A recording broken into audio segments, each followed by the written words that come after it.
This episode of HTM Tech is brought to you by Rogue Energy. Rogue Energy offers a wide range of products including energy drinks and dietary supplements containing zero sugar, 0 to 5 calories, B vitamins, gluten-free, soy-free, and 100% vegan. Rogue Energy products are a great alternative to those corner store energy drinks that are loaded with sugar and cause you to crash soon after. Head over to rogueenergy.com where viewers of HTM Tech can get 10% off any order placed. Not just your first order, but any time you order. Just use offer code HTM Tech at the checkout to get your discount on one of the hottest energy drink brands on the market. Hey, don't take our word for it. Try it for yourself today. Hey guys, Joe back here on HTM Tech, and for those of you who are new to the channel, welcome. Please hit like and subscribe so that you can get notified every time I have a new video posted. And if you are a returning viewer, thank you so much for tuning in. This week, I have something really special for you guys. I am joined by a very good friend of mine, Mr. Michael Melchor. It has been a long time since you and I have spoken, sir. It is a pleasure to have you here on HTM Tech. What do you have going on lately before we kind of get into stuff we're going to talk about here today? First of all, dude, yeah, it has been a minute. Good to see and talk to you again. Yes. What don't I have? Well, what don't I have going on? I'm as we record this, I'm a little less than an hour before I log in for work. My family's had medical issues the last year. Surgeries and all kinds of fun stuff. I've been back in school, getting my master's in interdisciplinary studies, focusing on digital media. Awesome. And, of course, if anybody's come across Grindhouse Pro Wrestling here in the Kentuckiana area, we're just across the river from OVW, where, for those of you that don't know, I used to work.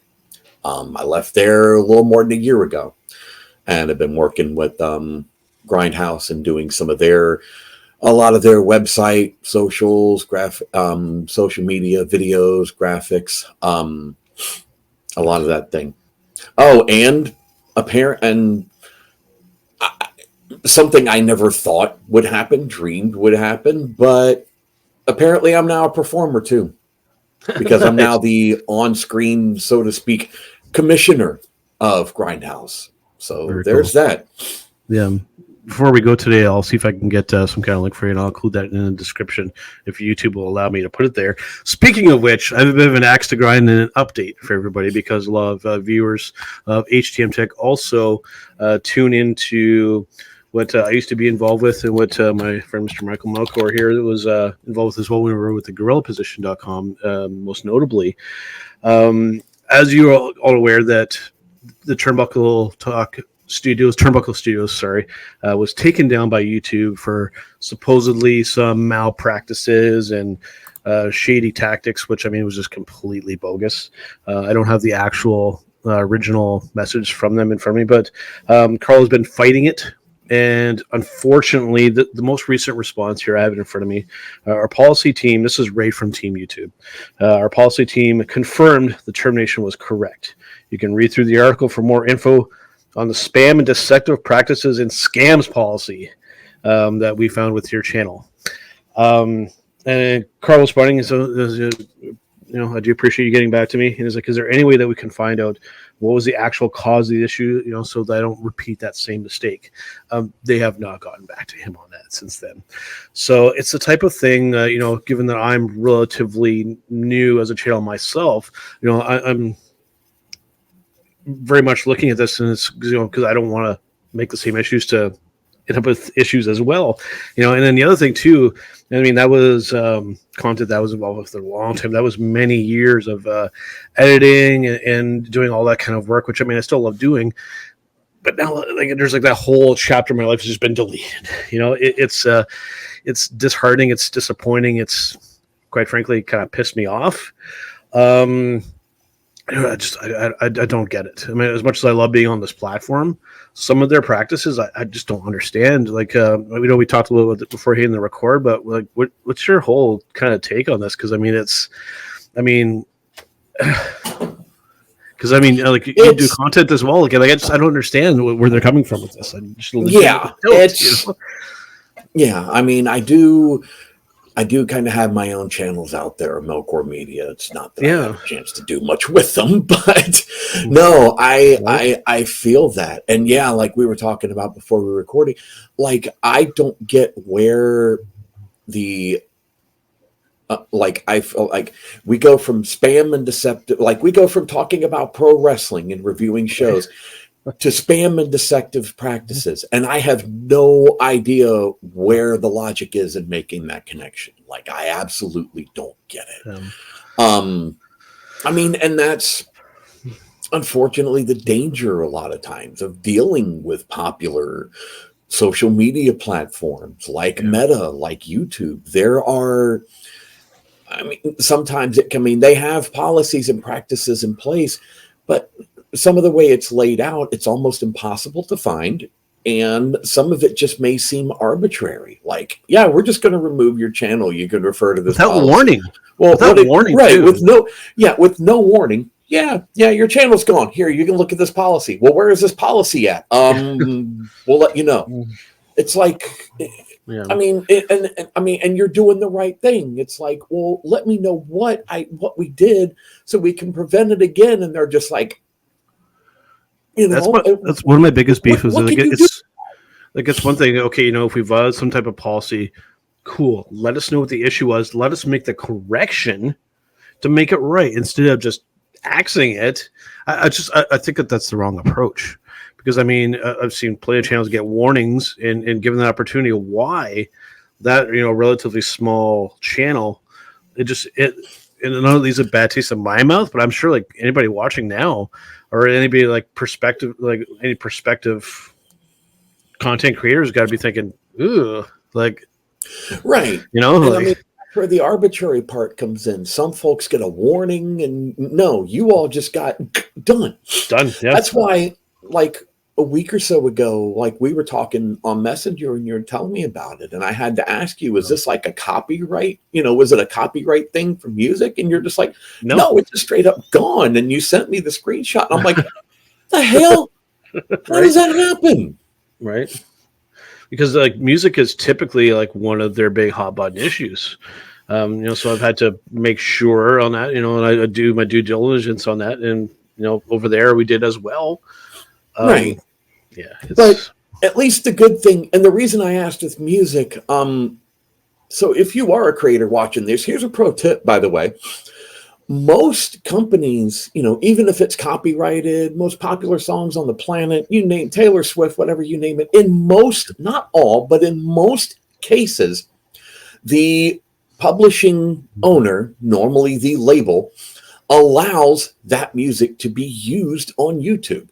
Fair usage. Here's the catch, though.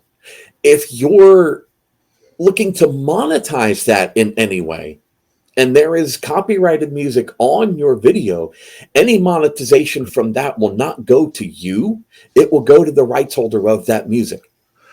Knowing this, that's why a lot of the record labels will just say, sure, you can use our music, go right ahead. Because they know if you're making any money off it, it's going to go to them and not you.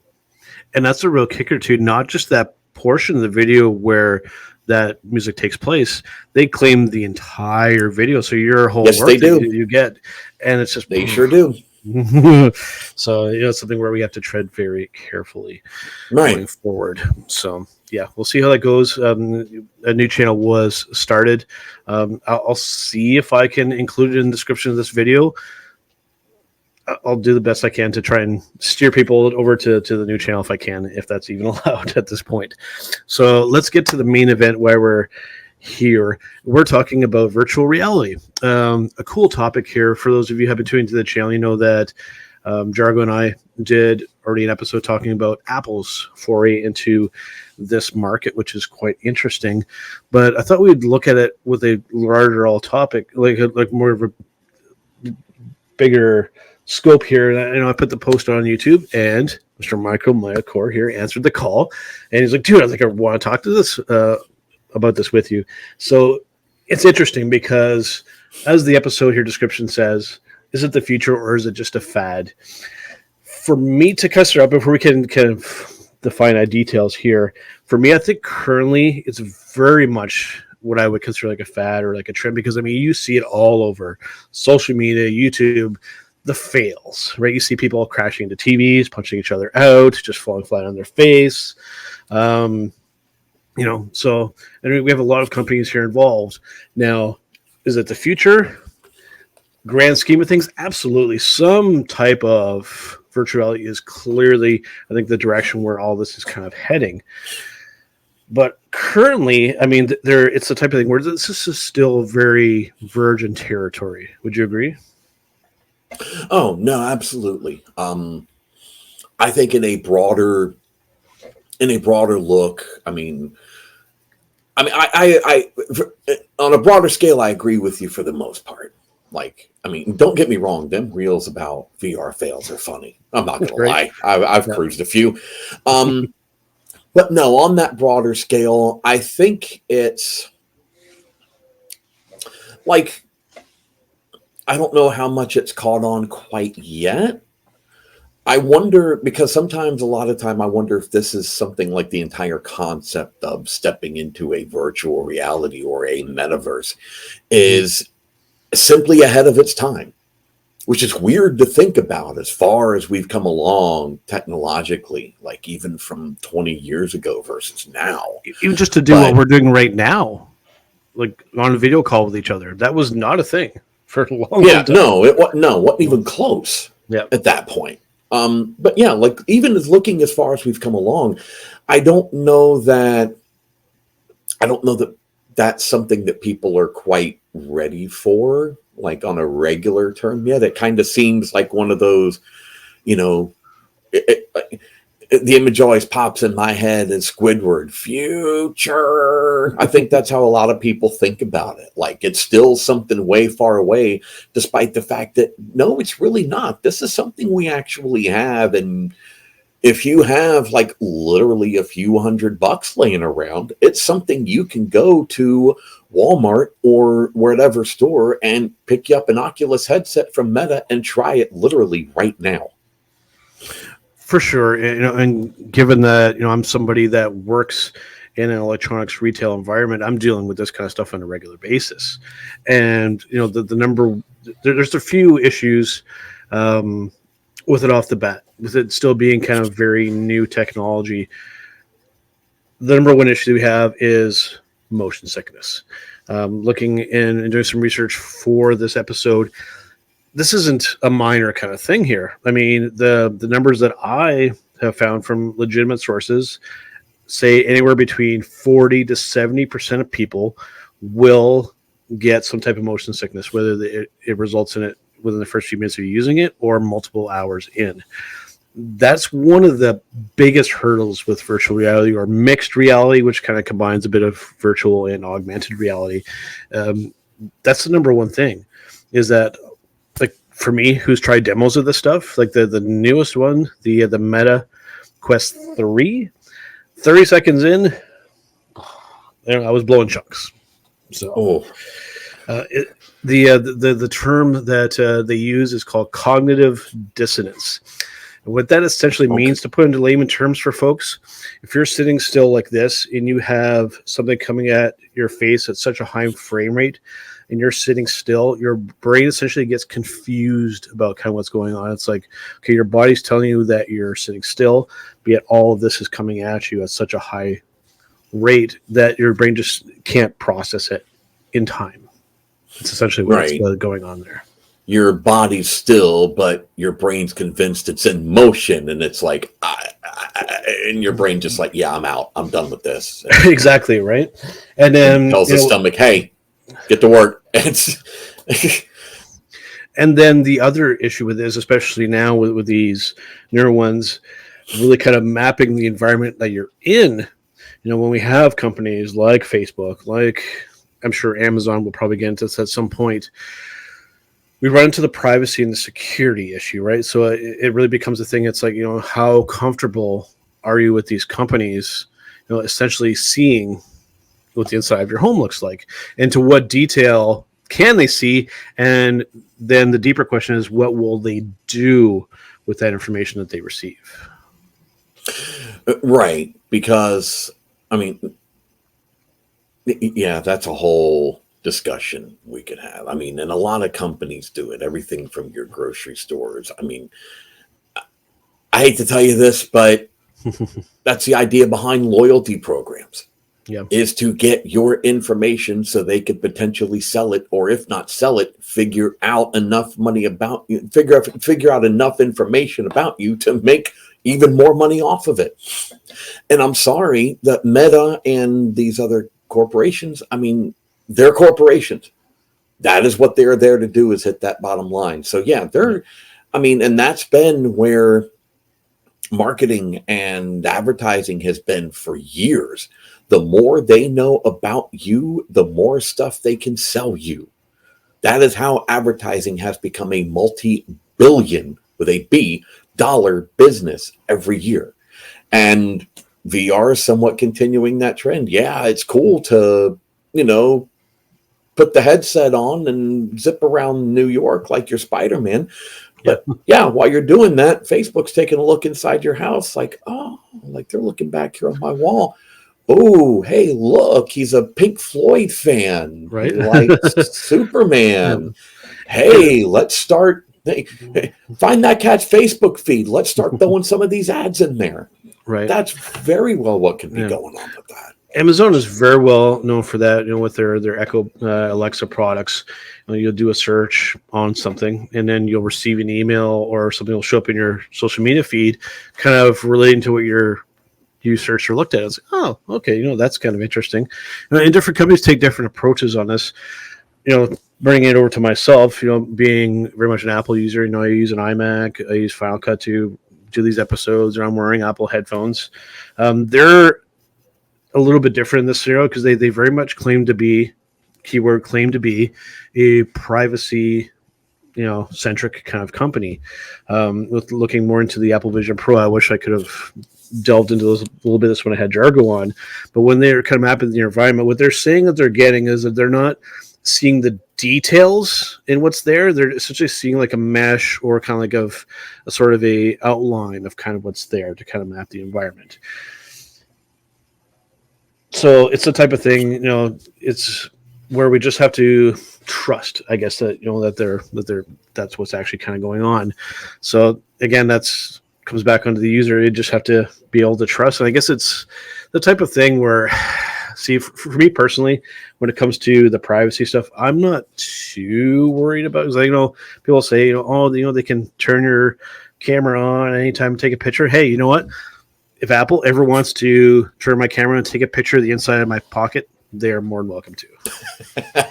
Yeah, you ain't gonna see a whole lot. I mean, and I'm gonna take that a step further. I really hate to tell people this. Like you said, there's concerns about privacy. Oh, well, I don't want them to have my information. I hate to tell you this, Jack, but if you've signed on to the internet anywhere at any given point ever in your life, they've probably already got it. Yep. I mean, full stop. Yep. They probably already have some kind of file or record or something. There's something sitting on a server somewhere with at least a little bit of your information. Yeah. That's just how it's been. And the other thing with this as well, namely it's weird with this because it depends on the company as well. But if you watch the Apple Vision episode that Jargo and I did, remember, I'm up here in the Great White North in Canada, where we tend to pay a little bit more for things. We pay more in taxes on products. For most goods and services, we pay 13% tax on top of what the products cost. So for this very cool piece of technology, mind you, it is cool. Absolutely, no denying it. $5,000 before taxes. Oh. So again, to put that in perspective, very cool technology. But I mean, that takes it that you just took yourself out of like 95 or more % of the market, because it's very much the type of thing where I can keep it at arm's length away, but I'm not dropping $5,000 on something like that. I mean, I could go buy 4 TVs for that price. At least. I can go buy actually a really good used car here in Canada for that price. Yeah. You know, Yeah, so I can. I it's mean, the and type that of may be, yeah. yeah. I mean, so it sounds like there's a couple things, kind of keeping aside from the fact that I don't think it's caught on yet. And that's, to me, that would be one of the reasons it may not have caught on. And that's how a lot of technology works when it's starting out. Not a whole lot of people are going to get it because most of it, I mean, when it first comes out, is kind of priced out of priced out of most normal people's range. And yeah, $5,000, that's definitely out of most people's budget and range as far as price goes. I And mean, between that, the cognitive dissonance bit, I mean, it sounds like there's, so far I'm hearing we've got at least two good reasons why this hasn't started really catching on quite yet. You and know? just quite frankly, you look kind of like a dork when you're wearing one of these. Yeah. I, For those who have been asking, because I did post a bit of a thumbnail picture on Facebook, people were asking with this particular one. This was actually Google's failed attempt at doing a virtual reality. This was called the Google Daydream, and what this essentially was this little thing you strapped onto your head. It's got the lenses in there, and then you would drop your phone onto here, and then put the phone up against your face. But where it really kind of failed was nobody made anything for it. Nobody made too much video content wise on it. And because you had this phone strapped on your head, it makes it kind of heavy. So it made it extremely uncomfortable to wear. And you get instant headache from it as well. I know I did for myself. yeah, that I remember seeing that. And that's something I'd probably refer to as quote VR, end quote, Very because it's loosely. not, I mean, it's not designed to be, it's designed to simulate that experience. Yeah. Like the content you're talking about making for it, you're basically taking video and splitting it into two channels because that's how those goggles were set up and designed so that when you put them on, Right. it looks immersive, but it's not, the real thing. It's not the kind of VR that some of these companies, like Apple and the headset for $5,000, it's much more immersive and designed rather than just, we're just going to split video in half and call it VR, See, and this is where it gets interesting. Talking about this with somebody else who does video editing and content, I guess, because interestingly enough, especially the Meta's newest product, the Meta Quest 3, and this Apple Vision product, I very much thought like gaming and that kind of stuff would have been really focused, but no, their big focus and what they've been really promoting and having their marketing material is productivity. So for me, that's kind of interesting because essentially what they're saying that you can do here, which I mean, cool concept, but I'm just like, is it really kind of practical? Where essentially you're wearing this, and it's not so much virtual reality, it's more of what they're terming mixed reality, where they're essentially overlaying your screen or whatever on top of the environment that you're actually in.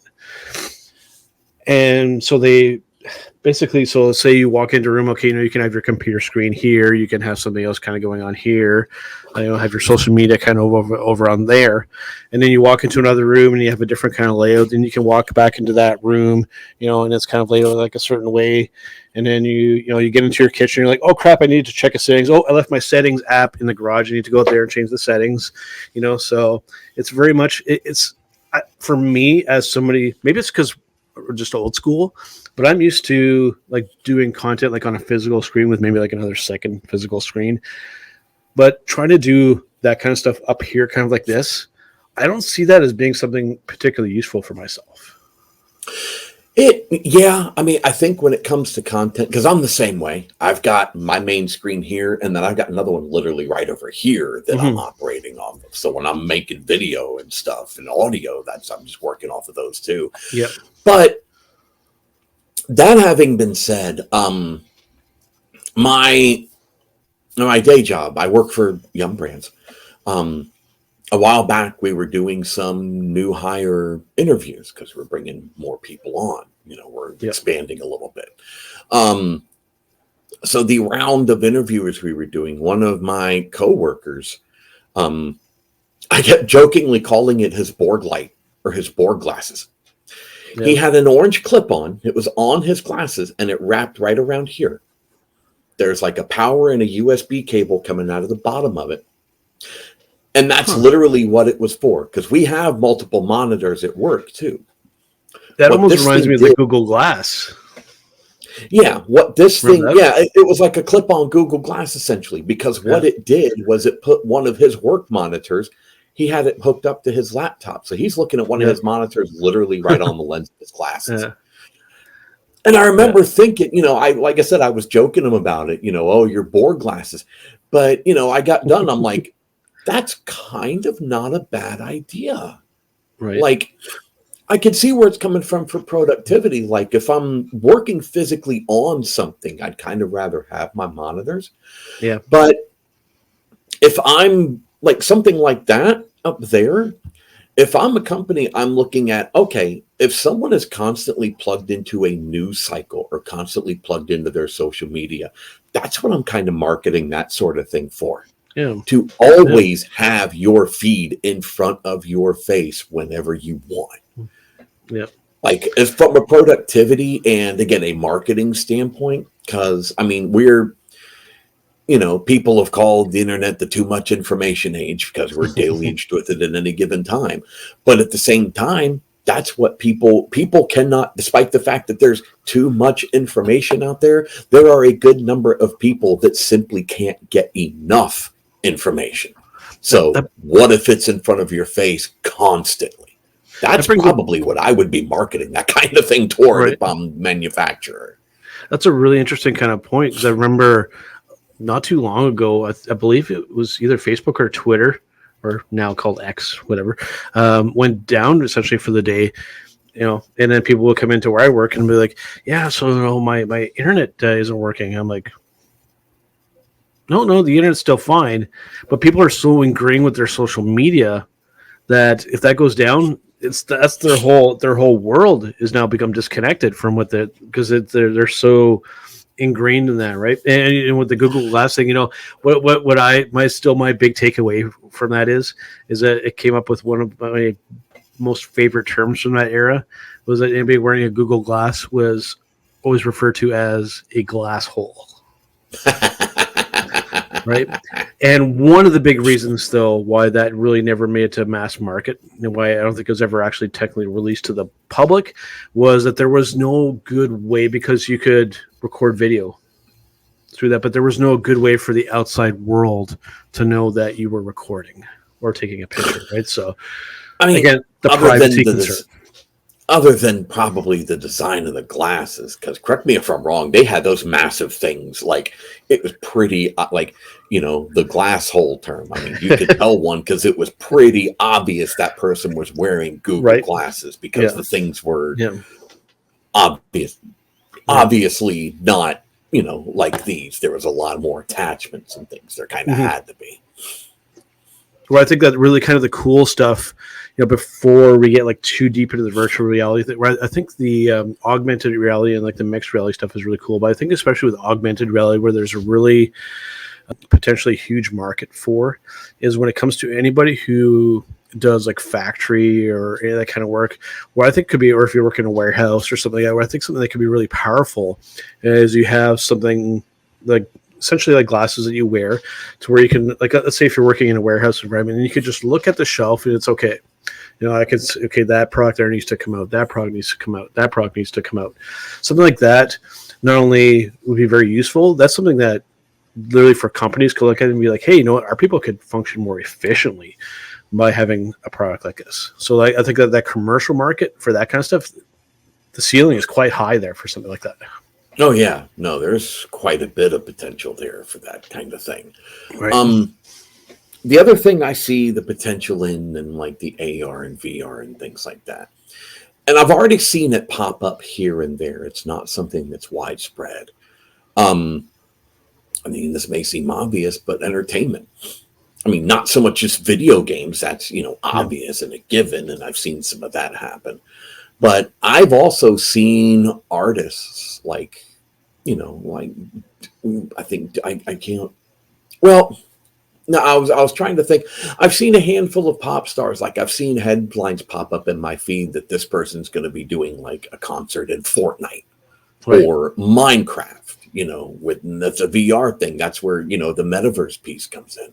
Yep. I mean, last year near the tail end, I think it was New Year's Eve. Kiss did their final concert physically. But at the tail end of that show, they introduced the Kiss digital avatars. And they're like, we'll be back in 2025. I mean, and that's exactly what they plan on doing. These avatars are designed to perform in those AR and VR environments. Yep. It's a way for, even though physically the members of Kiss have, gotten up in age and they've stopped touring, possibly because of that and several other reasons, this is a way to keep the name and legacy of that band alive for as long as a digital landscape to do it in exists. And it's not like we see an end to that coming anytime soon. So yeah, depending on how the avatars do and how that aspect of it catches on, the entertainment, seeing a performer in a virtual space rather than having to pay several $100 to $1,000 for airfare and travel to fly somewhere and see them in person. I'm curious as to how that aspect of it is going to take off and to see what that does. For sure, and then kind of building off of that as well, because I mean, with just like the limitations of what VR can currently provide you, as cool as it can be to experience that, it still results in a very solo, very kind of isolating kind of experience. Where I think real innovation could happen is to build on that idea, but make it so that it's something that you can experience directly with other people, because that's the type of thing where, yeah, it's cool to kind of sit there and enjoy it yourself. But I mean, to experience something like that with other people is even more enjoyable. So that's one of the major limitations too that I see to these VR headsets is it's a very isolating kind of experience. Yeah, I mean, you can be interacting with other people through that, but I mean, to be able to find some way, I guess what I'm kind of thinking of is to come up with something where you can have your living room, but then you can have that be like a virtual space, but so like multiple people can experience it, not just one. Right. No, and that's a great point you make with that too, Joe. That's one of the things I was curious about. I mean, seeing your performer in a virtual space, saving a bunch of money and seeing them is great, but coming from someone who's been to literally a few hundred concerts in my lifetime, most, well, I can't say most, but a good portion. I mean, it's not, seeing someone you admire musically do what they do on stage and be able to experience that in person is wonderful. Yeah. But a lot of what makes that experience that wonderful is having all these other people around you that feel the same way that you're sharing that experience with. That's a great point, is if you're sitting, with your Oculus headset on watching Kiss, there's no one else really around you to share that with. And that's where, that's a great point. I can see where that becomes isolating. To me, that becomes the downside of, the Kiss avatars are performing in VR in the metaverse. Right.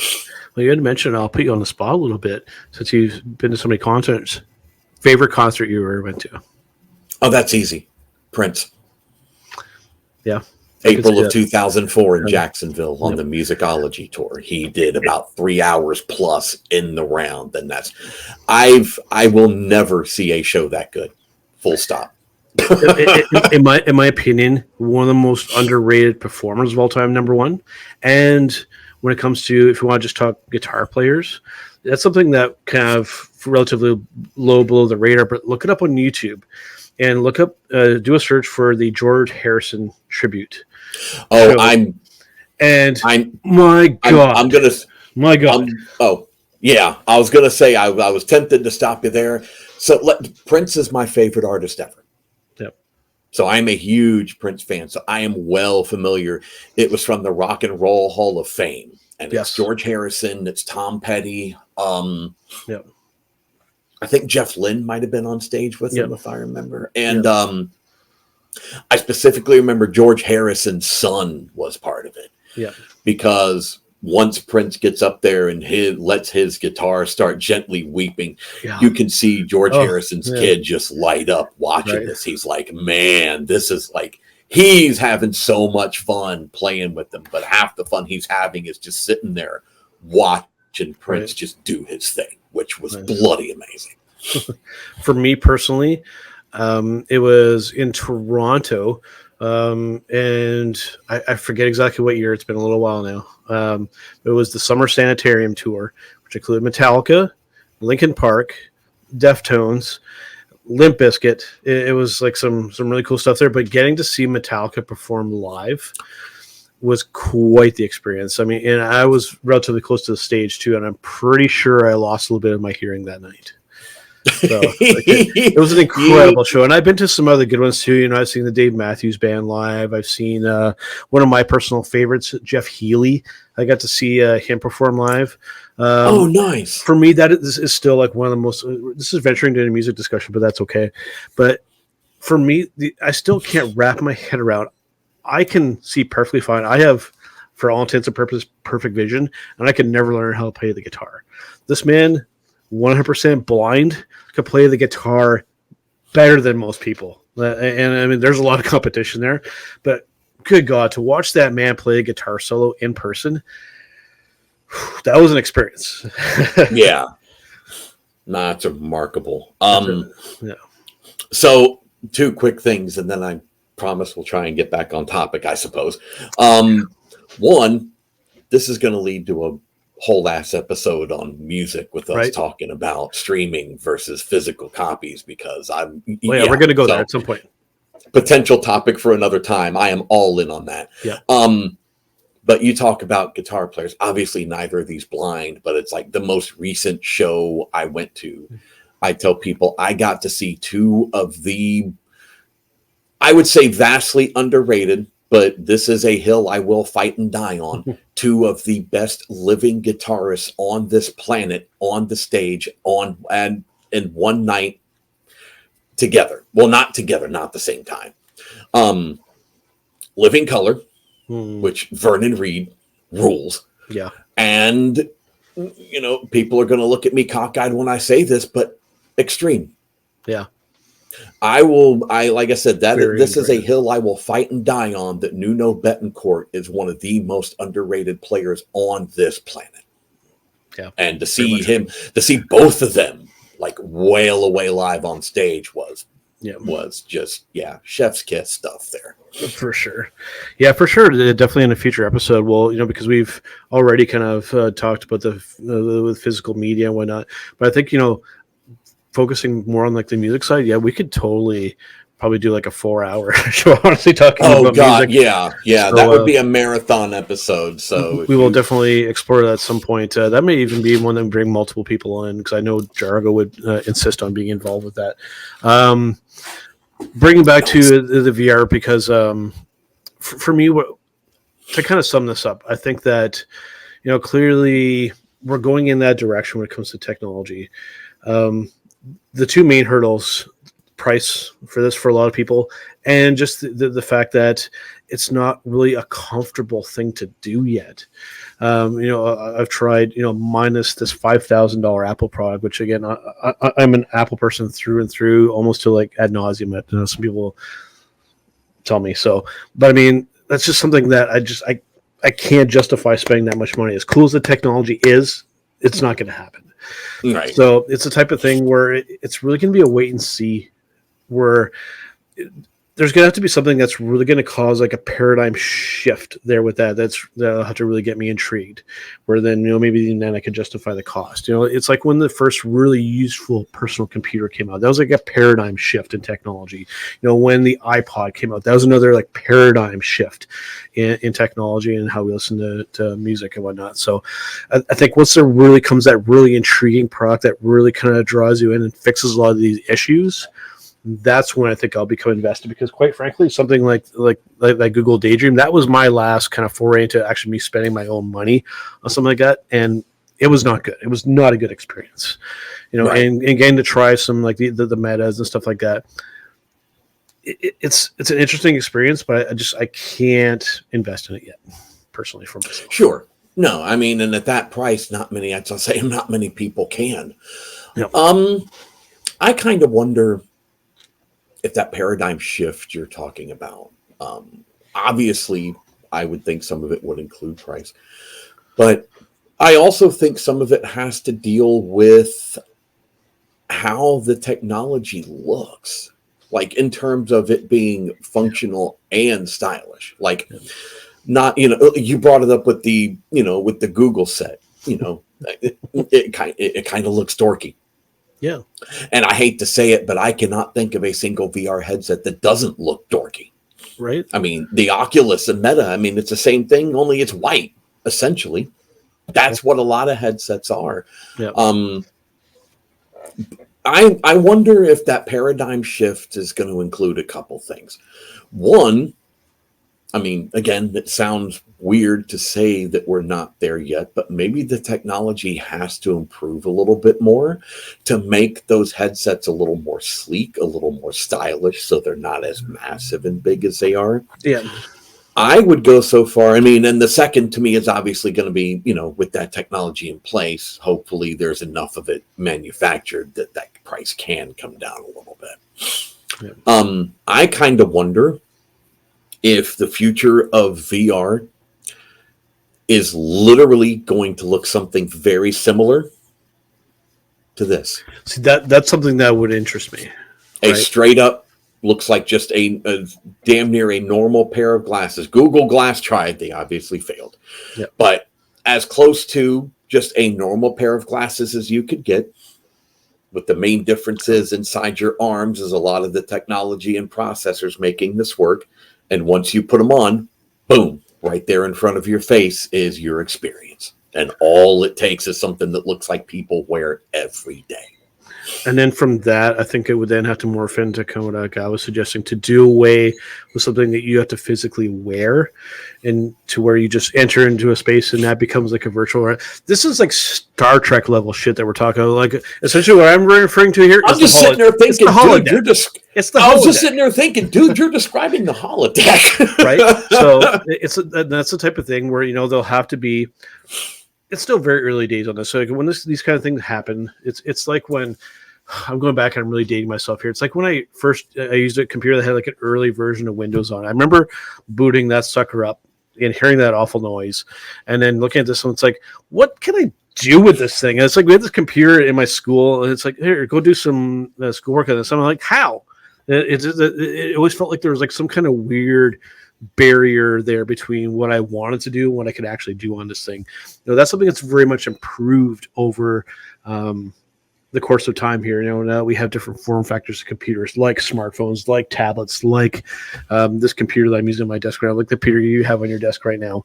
And I think that's going to be part of for the virtual reality, that what's going to really make that a mass thing that everybody's going to want to be involved in, is that it's got to be something that's going to feel very natural for the person to want to use.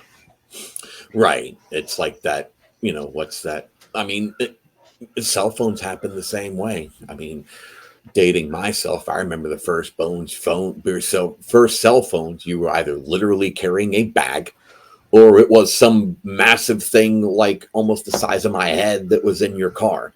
And now, you're looking at it. This is what phones are. Not just phones now; they're literally personal computers. This like phone they that have pictures, they do everything. There's being touching back on the music thing just for only just a split second. I promise. I am also a metalhead, and I love Lamb of God. The opening. I finally saw them live in 2021. The first song they played was Memento Mori, which is the opening of their self-titled record. And it's about having that access, like, being constantly surrounded by social media, and particularly the negativity of it. One lyric in there always stands out to me, and I thought of it when you were holding up your phone. A universe in the palm of your hand. Yeah, very much so. And that's going to be the other important thing with VR. I think we'll kind of wrap it up on this bit here, is it's going to really come down to finding that perfect way for the user to interact with this. Like with the computer, like the personal computer, it was the mouse. That's what made the computer much more usable for the average person. When it comes to these kind of things, it was an interface where you used with your fingers. That was a paradigm shift for these kind of devices. It feels natural because that's how we interact with things in a database. We use our hands. That's what made that so cool and so universal, and why almost every person on Earth has one of these type of devices that's more powerful than the entire room of computers that put man on the moon. Mind blowing. Wrap your head around that shit for a second. Right? So when it comes to VR, it's going to be finding that natural thing that's just going to make it so people pick up this thing and they don't have to think about it. They'll just be able to do it. That's where it's going to be that game changer. And I think to wrap that up, I'm in complete agreement with that. I think that's a very good point, that most technology, whether, the computers, cell phones, whatever it may be, what has pushed those things over into the popular space is that someone has found a way to make those things intuitive and to incorporate how we function on a daily basis anyway, and just bring this thing into it. And I think that's what it's going to take for VR to finally, we can talk about how the hardware looks, the price and everything all day. But I really think the main thing that's going to do it is the main thing that's done it for everything else. How do we make this intuitive for most people to use? And that's, I believe, when we'll see the explosion. And what will be really interesting to see is if that happens in our lifetime, because in our lifetime, we've seen the technology go from what it was to where it is now, and how much of a leap that is. So it's just going to be, for me, that's going to be the really intriguing part to see, if it happens relatively quickly, or if it's going to be something, that happens after, later on. So that's what I'm going to be watching for. So I'm going to be very curious. Yeah, same. Agreed. Right. Absolutely. All right, man. I guess that about wraps it up here. But before we go, I will let you plug whatever you want before we head out for today. I guess I'm gonna keep this short and sweet. On YouTube, Facebook, Instagram, I've kind of gotten away from using X for various reasons, so I'll just keep it at YouTube, Facebook, Instagram. Although TikTok, actually. On all four of those, feel free to search for either Melchor Media or Grindhouse Pro Wrestling. Awesome. There you go. And for myself, you're already in the right place here. You're on the YouTube channel. That's where you can find me. On Facebook, hashtag HTM Tech. I post all the episodes and all my content there as well. So that's I keep it nice and simple. I don't do a big whole long spiel either, because it is. I'm not really into that. So, but I am going to work as per suggestion here to try and get some shorts out there. So to kind of not only get a little bit more content, but to give people a little kind of taste of what I have to offer, and then they can check out the entire video. So I'm definitely going to look into that going forward. All right, guys. Thank you for tuning in. And we'll see you on the next one, where we talk about how tech matters. HTM Tech is brought to you by Microplay, located at 265 King George Road in Brantford, Ontario, Canada, for all of your video game and collectible needs.